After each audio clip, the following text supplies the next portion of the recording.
Hello and thanks for joining us this week on the Bison Basketball Show. I'm Brian Shawn. The second half of the conference schedule tipped off as both the North Dakota State men's and women's basketball teams hit the road once again to Western Illinois. Dave Richman and company, coming off their first road win of the season at Oral Roberts, tried to make it two in a row. NDSU looking for the season sweep of the Leathernecks, but would be playing catch-up most of the first half. After trailing by 7 early, Dengu would come off the bench and score 7 straight for the Bison to get the game back within 2. Vinny Shahid also turned in another strong floor game, hitting 5 of 9 shots from the floor and dishing out 3 assists, committing just 1 turnover. With just over 4 minutes left in the opening half, the Western Illinois lead grew to 13 before Tyree Eady cuts inside for 2 of his 10 points plus the foul. The Bison outscored the Leathernecks bench 42-7 in the game, but guards Kobe Webster and CJ Duff were tough to slow down. The two went for 21 points on the night and helped WIU to a 7-point lead going into the locker room. The Bison would chip away in the second half as Gu continued his big night. He was 8 of 12 from the field and scored a game-high 22 points in just 17 minutes of action. North Dakota State would grab the lead a couple of minutes later as Tyson Ward hits his only basket of the night for 3, the Bison's first time leading since the 11-minute mark of the first half.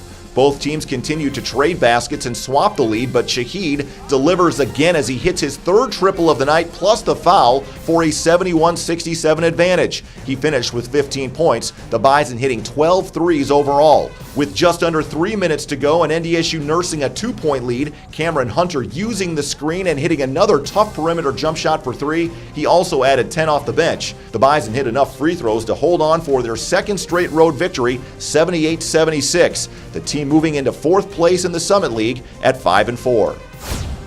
It was really important just to get that first one and then just keep rolling on the road because we haven't been so good on the road this season, and it's kind of hurt our record. But just to get going on the road wins feels pretty good. Confidence is getting over that hump. When we weren't getting those road wins, it just felt like there was a monkey on our shoulder. But once we got those road wins, it just got easier. It was a really good growth experience for us too. We don't have many people on our team that experience the Summit League play, yet alone the road. So going on the road and picking up a couple wins back-to-back was huge for us. There's times in the game where the team's going to run, and in the past we kind of just fold and we discombobulate a little bit as a team. And these past couple games, when they've made their run, we've come closer together and stayed stronger. The Bison women looking for their first win in Western Hall since January of 2014, and NDSU gets rolling offensively in the first quarter behind the hot shooting of Michelle Gaislerova, who scored the team's first 9 points of the game. Later, Sofia Jovalovic using the screen, popping the 3 with the shot clock winding down. She added 12 points and 5 rebounds off the bench, and the Bison led it 14-9. Western Illinois would put together a 13-5 run to end the first quarter as Kira Washington hits the 3 for a 25-21 lead. NDSU would pull within 5 after a Tyra Spencer layup midway through the second quarter, but WIU put together another 9-2 run to lead it by 10 going into halftime. In the second half, Gaislerova would pull up and hit another tough jumper. She led the Bison with 21 points, and the lead is down to single digits. But the Leathernecks defense would start to take its toll, forcing 14 turnovers that led to 15 points on the other end. Olivia Kaufman had 3 steals, and Annabelle Grettinger sails in for the layup. Taylor Higginbotham led all scorers with 27 points and in the process became the all-time leading scorer in Western Illinois history with over 1,700 career points. North Dakota State would go on a 10-0 run in the fourth quarter to pull back within 12 as Jovalovic hits another jumper, but it would not be enough as the Bison fall 82-70, dropping to 3-6 in Summit League play. The Bison did hit all 12 of their free throw attempts in the loss, with a game at rival North Dakota on the horizon. It's always tougher to play on the road, and obviously we're not happy with the losses, but I think that we've improved a lot since our SDSU game. We played SDSU, ORU, and you can just see the improvement. And we played Western Illinois. It was a tough game. We competed. We just came up short, but it will be nice to sleep in our own beds for a while and just compete against UND and just enjoy a few games at home. We struggle on the road. But that game we actually competed. We didn't just lay down and let them beat us. So I think that's a step, and we can just continue to take those steps. Being at home is really great. Just the routine of it is a lot better, and our mindsets are better. But with that being said, we have to learn how to adjust for away games. Stay with us here on the Bison Basketball Show. NDSU men's coach David Richman stops by the studio to talk about the win over Western Illinois and take a look at the week ahead. The Bison Basketball Show on Midco Sports Network is presented by NODAC Insurance Company and Sanford Orthopedics and Sports Medicine. Welcome back to the Bison Basketball Show, joined now by North Dakota State men's basketball coach Dave Richman. The Bison men picking up another road victory, second straight road win. After beating Oral Roberts on the road, you have a week off, and then you go on to Macomb, Illinois, take on Western Illinois, never an easy place to play. You find a way to get that one done as well. There were some similarities between your game against Oral Roberts and your game against Western Illinois, and it really came down to executing in the last 4 minutes, and your guys were able to do that again. Yeah, I think the big key is, just like you said, finding a way, and it wasn't necessarily always the prettiest thing. And credit Western Illinois. I thought playing back-to-back games, they came out with a great competitive spirit, but really credit our guys. You know, we made some tweaks and adjustments, more so to their mindset and mentality. They made those tweaks and adjustments at halftime and came back. And there was a moment early in the second half where a couple things could have gone against us, but we stayed together. And because of those things, we were able to, go back-to-back possessions with stops and scores, and really kind of just hung around from there, made some big winning plays down the last 4 minutes. And it was really encouraging, really fun to see. This is probably the third or fourth game now where we've seen the rotation stay pretty consistent evenly. You must feel like your team is finally now into a rhythm, into a groove. Everybody understands the roles. That must help for you as a coach now that everything seems settled. Now, I know that can change, but right now that's where you want to be here going in the last half of the Summit League schedule. Yeah, I certainly think it helps from a coaching perspective, but more importantly, it helps from a playing perspective. As a coach, you always have a plan, you always have a vision until you get punched in the face, so to speak. And we knew we had some youth, and that was going to take some time. And then we threw in some, two of our, top 7, 8 guys were injured for a stretch, and so it took us a longer time to kind of define those roles and get everybody into those rotations. But coming out of that Dickinson State game and now like going forward, we've been able to do those things, and I think it's been very helpful. Obviously, just so the guys have a rhythm and routine to when they're going in, they have a better understanding of the time and score of the situations when they go in and who they're guarding, different things like that add up over the course of those 40 minutes. You have these lulls throughout the part of the conference schedule. It's been really strange this year, I think, trying to get into a rhythm as a team, as a head coach. You went a week without playing a game, and all of a sudden you turn around and you have a game Saturday, game Wednesday, game Saturday, and then another game Thursday, another game Saturday, and then you have another week. Do you manage practices now any differently, knowing you have 5 games in pretty much the next 14 days? Yeah, I think you got to be smart. You got to be smart in your long weeks when it's a great time to, we call them Bison days, to focus on us and concentrate, where you're not necessarily prepping for that next opponent. Then there's some times where you are prepping that you maybe need to go a little shorter. Yeah, if there's a week where you give them a day off here, an extra day off, some things like that to get their minds clear, to get their legs fresh. But like this week, when we're going back-to-back and then turn around and playing 2 more, you got to be very strategic with some preparation, with some rest, but also some things that just got to get accomplished throughout the course of those practices.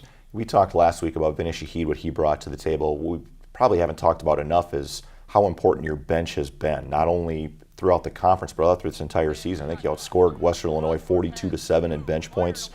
And yes, Dangu, 22 points in 17 minutes. He was tremendous, but even Tyree Edey and Cameron Hunter both coming off the bench and scoring 10 points apiece. That's got to be encouraging to get that when you need a boost offensively. You can get that from your bench. It's amazing what can be accomplished when no one cares who gets the credit. If you've been in our locker room, it's a big, big saying. And that's what's fun. That's what's really encouraging for myself and our staff to sit back and watch. We've got some talented guys that aren't even in the rotation right now. We've got 9 guys that are in the rotation, and at different times throughout the course of 40 minutes, throughout the course of a different game, each of those 9 guys is stepping up. And Dangu was absolutely terrific on Saturday against Western. But you're right. You bring up a guy like Tyree Edey, who goes out there and gets 10, I believe, and is starting to find his way and some of those consistency. And so, again, all along with that vision was some depth and versatility that we've had. And you go into those games and nobody plays 30 minutes. You play 9 guys 10-plus minutes. Those things can really add up, too, in a positive way down the stretch when we're in a month like February and then obviously going into March. Just take me quickly through taking on North Dakota on the road and then back home against Denver. It's a unique week taking on a rival like this again and then coming back home and playing a home game for the first time in a long time. Yeah, it's big. I mean, obviously, anytime you go into a rivalry game like this, and we're certainly have their full attention. It's at their place. You know, we beat them the last time, and but so much of it is about us, Brian. You know, we need to lock in and continue to get better in practice. I think the thing that we've found out is we've got a great competitive spirit. Our guys are playing with a tremendous amount of swagger right now, which is great.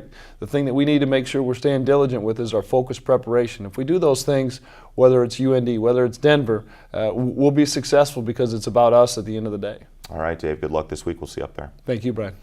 All right, stay with us here on the Bison Basketball Show. NDSU women's assistant basketball coach Nate Oakland drops by to talk about the Bison Women's Week as well. That's after this.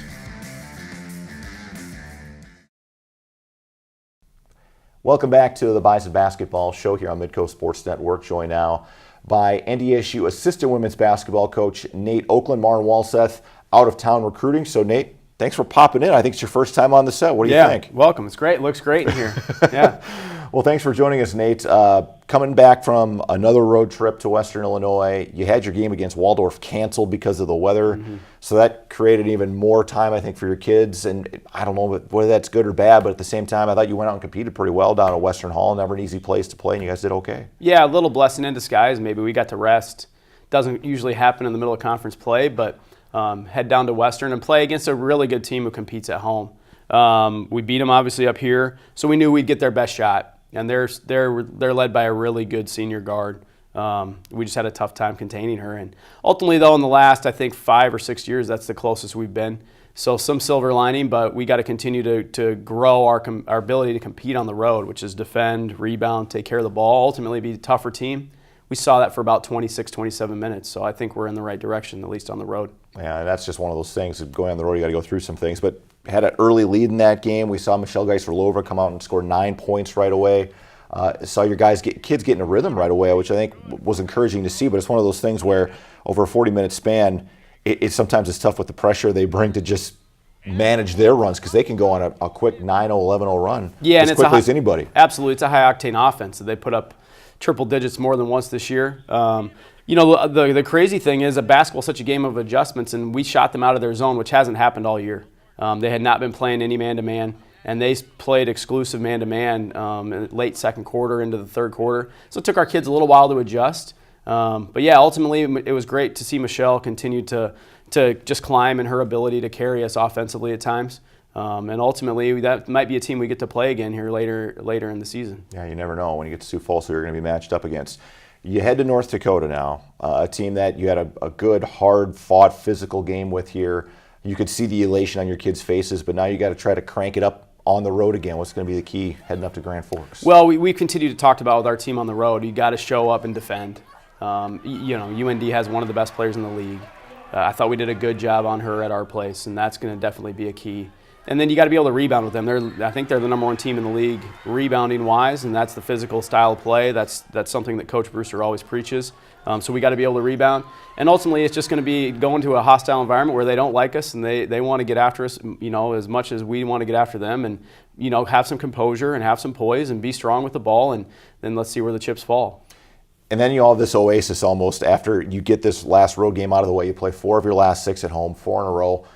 Your kids have played a lot better at home, and I'm sure you're trying to dangle that carrot in front of them, saying, let's get through this one, and then we have 2 weeks where we don't have to go anywhere. Yeah, it's crazy. You know, the schedule really turns to our favor. Tough, fun road game coming up this week, but then having some home games is definitely going to be great for us, because just to not travel. You know, you mentioned the weather.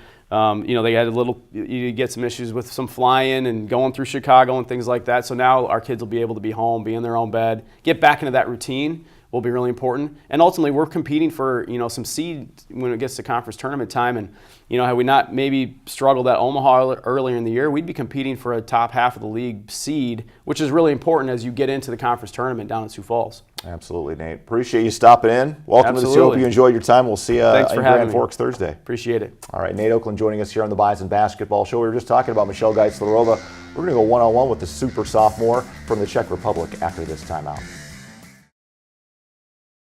Welcome back. After growing up in the Czech Republic, North Dakota State guard Michelle Gaislerova spent her senior year as an exchange student in Lincoln, Nebraska, before getting offered a scholarship by the Bison. Now she leads the team in scoring and three-point shooting. This week we go one-on-one with the sophomore sharpshooter. Time to go one-on-one with Michelle Gaislerova, the Bison sharpshooter from the Czech Republic, I believe, originally, but you also spent a year in Lincoln, Nebraska as a transfer student. Talk to me about finding your way to America and then getting an opportunity to play college basketball.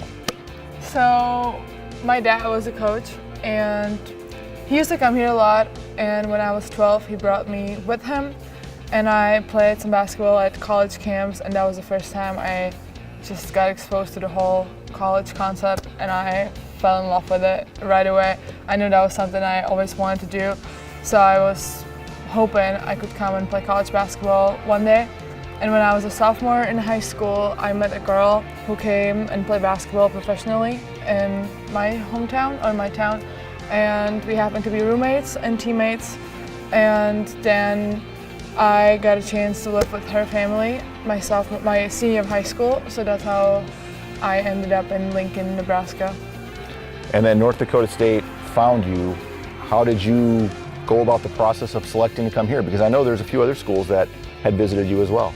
I just took my time, I did my visits, and NDSU just felt like the perfect fit. So now here you are, you come as a freshman, you get thrown into the fire right away, you had to play some big time minutes. Biggest learning curve for you. There's a lot of stuff going on adjusting to the college game compared, I'm sure, to what you were used to. What were those things? I had to learn to be patient because I came and obviously I wanted to have everything right away. Like, the college basketball was so exciting, but there are so many things I need to work on. I need to grow up in so many areas of my game, and I need to stick to my strongest sides and then slowly work on those other elements and aspects in order to put it all together. Now you have a very unique shot. So let's go through it. Let's go through it, Michelle. You have a very unique shot. So take me through your shooting motion and then how you learned that shooting motion. I mean, I don't know how I learned it. It just happened. My dad, I remember he introduced me to basketball, and I spent a lot of time in the gym with him. And I know that he showed me how to shoot and how to do it, but I guess I just developed my own thing that I'm comfortable with. So take your shot and we'll show people kind of what you're talking about. Yep. Okay. Try it, see, and that was your first one, so we're gonna give you another one. Yeah, and that one you were gonna hit. You're not gonna miss two in a row, but that's hopefully not. And that's kind of where, I mean, for you got very much the arc where you just form-wise make sure you got that really nice follow-through. That's something that I've always noticed since you got here was a big point of emphasis, and that's why you're such a high percentage shooter. You're one of the top three-point shooters in the Summit League last year as a freshman. Take me through that. I mean, is that just the importance of doing the same thing over and over again? I would say so. I mean, I just spend a lot of time in the gym. As far as I can remember, I just always loved playing basketball, so I would spend extra time in the gym, make sure that I'm getting my reps in, and it's just something I love to do. Yeah. So it was never something I was forced to do. Take me off the court. What does Michelle do when she's not playing basketball or lifting weights? I love to read, so I read a lot of books, and I'm a journalism major and I love to write, so for the last 4 years I have been writing articles about basketball for a website back home, so that's something I do in my free time. Oh, that's really cool. So what website is this? Is this a website back in your home country, Czech Republic? Yes. So for the last 3 years, it was a website where I was writing about youth girls basketball leagues back home, so that'd be like U17 and U19 leagues. And this summer I actually switched to a different website, and it's a national basketball website that covers everything. So now I'm doing more of like the NBA and WNBA stuff, college women's basketball. So that's really exciting because that's something I really enjoy doing. And boy, so you're writing about it on the court, you're writing about it off the court. That's pretty cool. That's Michelle Gaislerova, one-on-one. Gaislerova scored a career-high 30 points against Northern Illinois this season and has already connected on almost 60 three-pointers. We're back to wrap up the show after this. The Bison Basketball Show on Midco Sports Network is presented by Nodak Insurance Company and Sanford Orthopedics and Sports Medicine.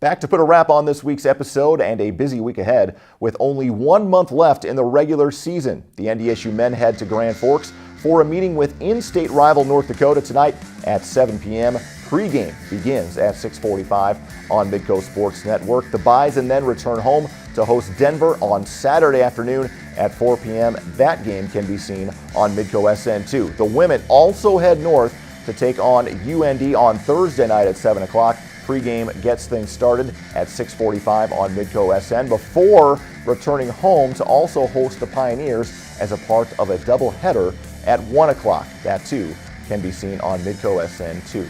Enjoy the games, everybody. We'll see you next time.